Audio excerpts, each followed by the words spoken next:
1994 চনৰ 17 মে স্থান গুৱাহাটী মহানগৰীৰ ৰাজগড়ৰ ব্যস্ত ৰাজপথ সময় তেতিয়া বিয়লি 2:45 এখন নীলা ৰঙৰ মাৰুতি 800 কাৰত 4জন আততায়ী নিমিষতে সংঘটিত হৈছিল ঘটনাটো 13টা গুলিৰে ঠকা হৰকা কৰা হ'ল এজন ব্যক্তিক নাম তেওঁৰ পৰাগ কুমাৰ দাস আজি 2020 চনৰ 17 মে সম্পূৰ্ণ হ'ল পৰাগ দাস হত্যাকাণ্ডৰ 23টা বছৰ কিন্তু চিনাক্ত নহল হত্যাকাৰী উদ্ঘাটন নহল ঘটনাৰ ৰহস্য পৰাগ দাস হত্যাকাণ্ডৰ এবছৰৰ পিছত তদন্তৰ ভাৰ অৰ্পণ কৰা হৈছিল সিবিআইৰ হাতত অভিযুক্ত হৈছিল 4 সালফা নেতা ক্ৰমে মৃদুল ফুকন ওৰফে সমৰ কাকতি দিগন্ত বৰুৱা তপন দত্ত ওৰফে বিশ্বজিৎ শইকীয়া আৰু নয়ন দাস ওৰফে গুলি কিন্তু তেতিয়ালৈকে দিগন্ত বৰুৱা তপন দত্ত আৰু নয়ন দাসৰ হত্যাকাণ্ডত মৃত্যু হৈছিল ন্যায়ালয়ত সাক্ষীসকলৰ ভাষ্যও ক্ৰমাৎ সলনি হৈছিল 4 নম্বৰ সাক্ষী সাংবাদিক অজিত কুমাৰ ভূঞাই কৈছিল পৰাগ কুমাৰ দাসক মই এজন লেখক হিচাপে জানো সততাৰে কৈছো পৰাগ কুমাৰ দাসৰ হত্যাকাৰীৰ বিষয়ে মোৰ কোনো ধাৰণা নাই 6 নম্বৰ সাক্ষী হাইদৰ হুছেইনে কৈছিল কোনে পৰাগ দাসক হত্যা কৰিলে সেই সম্পৰ্কীয় তথ্য মোৰ লগত নাই 28 নম্বৰ সাক্ষী মনজিত মহন্তই কৈছিল পৰাগ কুমাৰ দাসৰ কোনো ব্যক্তিৰ লগত ব্যক্তিগত শত্ৰুতা নাছিল পৰাগ কুমাৰ দাসৰ সালফাৰ লগত সম্পৰ্ক ভাল নাছিল 36 নম্বৰ সাক্ষী জয়ন্ত বৰুৱাই কৈছিল পৰাগ দাসৰ হত্যাকাৰী কোন হ'ব পাৰে সেই সম্পৰ্কে মোৰ কোনো ধাৰণা নাই এনেদৰেই আন বহু গুৰুত্বপূৰ্ণ সাক্ষীয়ে ন্যায়ালয়ত নিজৰ বক্তব্য সলনি কৰিছিল এনে এক প্ৰেক্ষাপটত 2009 চনৰ 7 জুলাইত কামৰূপ ছেছন আদালতৰ ন্যায়াধীশ দিলীপ কুমাৰ মহন্তই পৰাগ কুমাৰ দাস হত্যাকাণ্ডৰ একমাত্ৰ জীৱিত অভিযুক্ত মৃদুল ফুকন ওৰফে সমৰ কাকতিক নিৰ্দোষ সাব্যস্ত কৰে কিন্তু কোনে হত্যা কৰিছিল পৰাগ কুমাৰ দাসক কাৰ প্ৰত্যক্ষ ছত্ৰছায়াত দুৰ্বল কৰি তোলা হৈছিল হত্যাৰ তদন্ত কোনে কেনেকৈ ন্যায়ালয়ত সলনি কৰিছিল সাক্ষ্য ভাষ্য স্বৰ্গীয় পৰাগ কুমাৰ দাসৰ 23তম মৃত্যু বাৰ্ষিকত চাওঁ আহক দ্য ক্ৰছ কাৰেণ্টৰ এক বিস্তৃত প্ৰতিবেদন পৰাগ কুমাৰ দাস অসমৰ সংবাদ জগতৰ ধ্ৰুৱতৰা পৰাগ কুমাৰ দাসৰ সম্পাদনাত প্ৰকাশিত বুধবাৰ আছিল অসমৰ সামাজিক ৰাজনৈতিক আৰু অৰ্থনৈতিক ক্ষেত্ৰৰ দুৰ্দান্ত প্ৰহৰী হিতেশ্বৰ শইকীয়া নেতৃত্বাধীন অসম চৰকাৰ আৰু কেন্দ্ৰৰ শোষণ বঞ্চনা উদঙাই দিয়াত পৰাগ কুমাৰ দাসৰ আছিল সবল ভূমিকা মানৱ অধিকাৰ সংগ্ৰাম সমিতিৰ জৰিয়তে পৰাগ কুমাৰ দাসে অসমত সেনাৰ অভিযান আৰু নিৰ্যাতনৰ বিৰুদ্ধে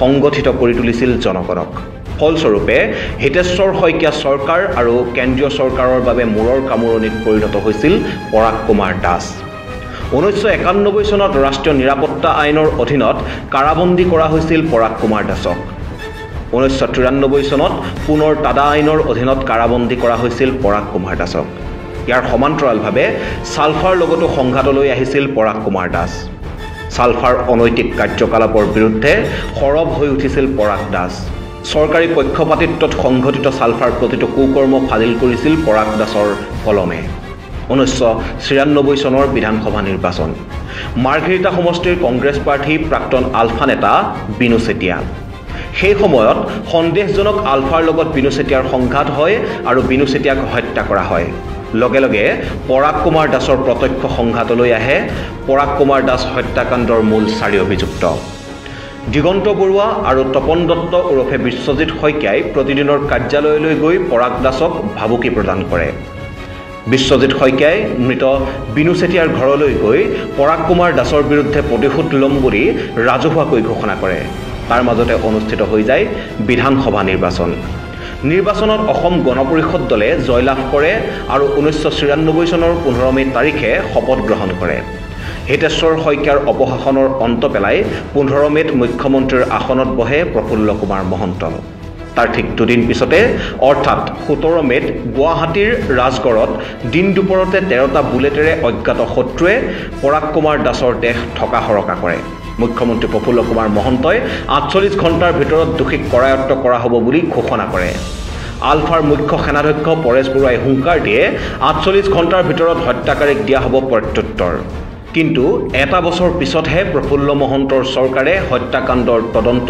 সিবিআইক প্ৰদান কৰে সিবিআইৰ তদন্ত আৰম্ভ হয় ইতিমধ্যে 4 মূল অভিযুক্তৰ 3 অভিযুক্তৰ মৃত্যু হৈছিল জীৱিত অৱস্থাত আছিল কেৱল মৃদুল ফুকন ওৰফে সমৰ কাকতি CBI সাক্ষীবাদীৰ জেৰা আৰম্ভ কৰিলে।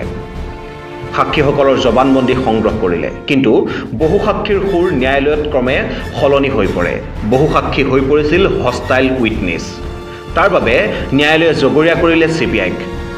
পৰাগ কুমাৰ দাস হত্যাৰ 4 নম্বৰ সাক্ষী অজিত কুমাৰ ভূঞা, 6 নম্বৰ সাক্ষী হাইদৰ হুছেইন, 28 নম্বৰ সাক্ষী মনজিত মহন্ত আৰু 36 নম্বৰ সাক্ষী জয়ন্ত বৰুৱাই পৰাগ কুমাৰ দাসৰ হত্যাকাৰীৰ সম্পৰ্কত ধাৰণা নাই বুলি সাক্ষ্য প্ৰদান কৰে।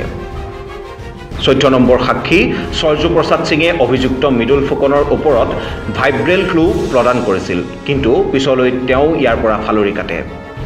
15 নম্বৰ সাক্ষী বিজু বৰগোহাঁইও নিজৰ গুৰুত্বপূৰ্ণ সাক্ষ্যৰ পৰা পিছত ফালৰি কাটিছিল। 16 নম্বৰ সাক্ষী বিজু খানেও ন্যায়ালয়ত সলনি কৰিছিল নিজৰ ভাষ্য। 21 নম্বৰ সাক্ষী ৰাহুল ফুকন, 24 নম্বৰ সাক্ষী সন্তুল চন্দ্ৰ ফুকন, 25 নম্বৰ সাক্ষী ৰত্নী ফুকন, 26 নম্বৰ সাক্ষী সুনীল নাথ আদি আটাইকেইজন সাক্ষীয়ে ন্যায়ালয়ত সাক্ষ্য সলনি কৰিছিল। ইয়াৰ সুনীল নাথ আৰু সন্তাল চন্দ্ৰ ফুকনে মুখ খোলাৰ ভয়ৰ কথা উল্লেখ কৰিছিল। সাক্ষীসকলক সুৰক্ষা দিব নোৱাৰাৰ বাবে ন্যায়ালয়ে CBIক জগৰীয়া কৰিছিল। CBIয়ে ইমান পক্ষপাতিত্বমূলকভাৱে তদন্ত কৰিছিল যে এগৰাকী সাক্ষীয়ে নিজেই পাহৰিলে যে তেওঁ কিয় এজন অভিযুক্তৰ ফটোত স্বাক্ষৰ কৰিছিল। ইংৰাজী নজনা সাক্ষীৰ পৰা ইংৰাজীত লিখা নথিত CBIয়ে গ্ৰহণ কৰিছিল স্বাক্ষৰ। এজন সাক্ষীয়ে ফটোত নয়ন দাস ওৰফে গুলীক চিনাক্ত কৰিছিল, কিন্তু ইতিমধ্যে নয়ন দাসৰ মৃত্যু হোৱাৰ বাবে এই তথ্যই সহায় কৰিব পৰা নাছিল তদন্তত। 18 নম্বৰ সাক্ষী হেম গগৈ, 4 নম্বৰ সাক্ষী জ্যোতিৰ্ময় বৰপূজাৰী, 17 নম্বৰ সাক্ষী ধীৰাজ কলিতা, 9 নম্বৰ সাক্ষী নিতুপৱন ডেকা, 10 নম্বৰ সাক্ষী মোহৰ্ষি হাজং আদি সাক্ষ্যই দোষী সাব্যস্ত কৰাত সহায় কৰিলেহেঁতেন যদিও CBIৰ দুৰ্বলতা আৰু সন্দেহজনক স্থিতিয়ে ন্যায়ৰ পৰা বঞ্চিত কৰিলে পৰাগ কুমাৰ দাসক। আনহাতে CBIৰ প্ৰতিবেদনত হত্যাকাৰীয়ে ব্যৱহাৰ কৰা নীলা মাৰুতি কাৰখনৰ সন্ধান নোপোৱা বুলি উল্লেখ কৰিছিল, কিন্তু হত্যাকাণ্ড সংঘটিত হোৱা ঠাইৰ ওচৰতে পৰিত্যক্ত অৱস্থাত উদ্ধাৰ হৈছিল সেই নীলা ৰঙৰ মাৰুতি 800 কাৰখন। পৰাগ দাসৰ হত্যাকাণ্ড সংঘটিত হৈছিল ৰাজগড়ৰ এটা জনবহুল এলেকাত, কিন্তু তাৰ পিছতো CBIয়ে সংগ্ৰহ কৰিছিল খুব কম সংখ্যক প্ৰত্যক্ষদৰ্শী সাক্ষীৰ তথ্য।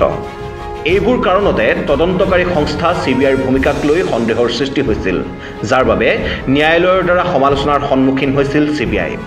17 মে'ৰ ঘটনাই পৰাগ কুমাৰ দাসৰ হত্যাৰ প্ৰথম প্ৰচেষ্টা নাছিল। ইয়াৰ পূৰ্বেও চলিছিল পৰাগ কুমাৰ দাসক হত্যাৰ প্ৰচেষ্টা। পৰাগ কুমাৰ দাসক হত্যাৰ বাবে নিয়োগ কৰা হৈছিল প্ৰফেশ্যনেল কিলাৰ। এই তথ্যও প্ৰকাশ কৰিছিল CBIয়ে। এই ক্ষেত্ৰত পুনৰ জড়িত হৈ পৰিছিল মৃদুল ফুকন আৰু কাজল খানৰ নাম। মৃত বিনু চেতিয়াৰ ঘৰলৈ গৈ বিশ্বজিৎ শইকীয়া ওৰফে তপন দত্তই পৰাগ কুমাৰ দাসৰ বিৰুদ্ধে প্ৰতিশোধ লোৱাৰ কথা ৰাজহুৱাকৈ ঘোষণা কৰিছিল। পৰাগ কুমাৰ দাসৰ হত্যাৰ পিছত মৃদুল ফুকনে মৰাণৰ মছজিদ এটাত পৰাগ কুমাৰ দাসক হত্যাৰ বাবে সকাহ আৰু আনন্দ পোৱা বুলি ৰাজহুৱাকৈ প্ৰকাশ কৰিছিল। অভিযুক্ত নয়ন দাসক এজন সাক্ষীয়ে চিনাক্তও কৰিছিল। ইমানৰ পিছতো পৰাগ কুমাৰ দাসৰ হত্যাকাৰীয়ে শাস্তি নাপালে। ন্যায় নাপালে পৰাগ কুমাৰ দাসে। বাচি গ'ল অন্যান্য অভিযুক্তৰ লগতে জীৱিত মৃদুল ফুকন ওৰফে সমৰ কাকতি। প্ৰশ্ন হয়, কিয় শাস্তি নাপালে পৰাগ দাসৰ হত্যাকাৰীয়ে? কেনেকৈ আইনৰ সুৰুঙাৰে সাৰি গ'ল হত্যাকাৰী? কোন প্ৰভাৱশালী শক্তিৰ প্ৰভাৱত সৃষ্টি হৈছিল এই সুৰুঙা? পৰাগ দাস হত্যাৰ আজি 23টা বছৰৰ পিছতো আজিও ৰহস্য হৈ ৰ'ল এইসমূহ প্ৰশ্ন।